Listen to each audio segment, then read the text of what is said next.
নমস্কার বন্ধুরা, Monica's food খাজানাতে সবাইকে স্বাগত। আজ তৈরি করব বক মাছ বা কাইখা মাছের ঝাল রেসিপি। আশা করি আজকের রেসিপি সবার ভালো লাগবে। এখানে আমি 400 গ্রাম কাইখা মাছ নিয়েছি। মাছগুলো কেটে ভালো করে ধুয়ে নিয়েছি। এখন সামান্য হলুদ ও নুন মেখে আমি মাছগুলো হালকা ভেজে নেব। এই মাছগুলোকে কেউ কেউ বক মাছ বলে থাকেন, আবার কেউ কেউ এই মাছগুলোকে কৈলাস মাছও বলে থাকেন। এক এক জায়গায় এই মাছ এক এক নামে পরিচিত।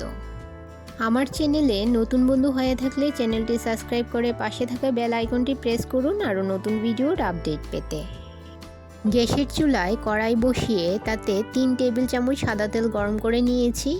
এখন নুন হলুদ দিয়ে মেখে রাখা মাছগুলো আমি তেলের মধ্যে দিয়ে দেব ও হালকা করে ভেজে নেব।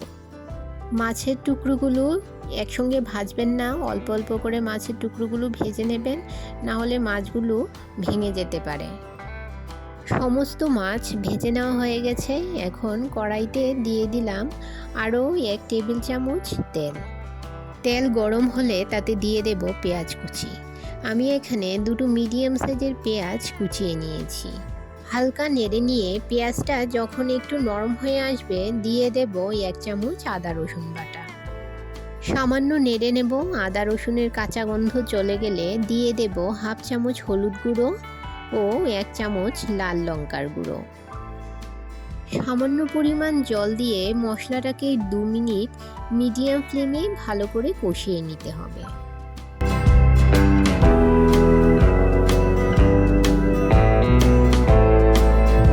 মশলা থেকে যখন তেল ছাড়তে শুরু করবে দিয়ে দেব টুকরো করে কেটে রাখা 2 মিডিয়াম সাইজের টমেটো, আর দিয়ে দেব স্বাদমতো নুন।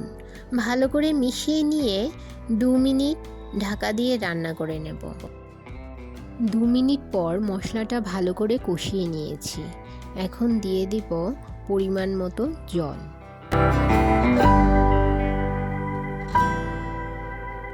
আর দিয়ে দেব 4-5টে চেরা কাঁচা লঙ্কা। ঝালের পরিমাণটা আপনারা বুঝে দেবেন। 5 মিনিট হাই ফ্লেমে ঝোলটা ফুটিয়ে নেব। ঝোল ফুটতে শুরু করেছে। এখন ভেজে রাখা মাছগুলো এতে দিয়ে দিলাম। মিডিয়াম ফ্লেমে 10 মিনিট রান্না করে নেব।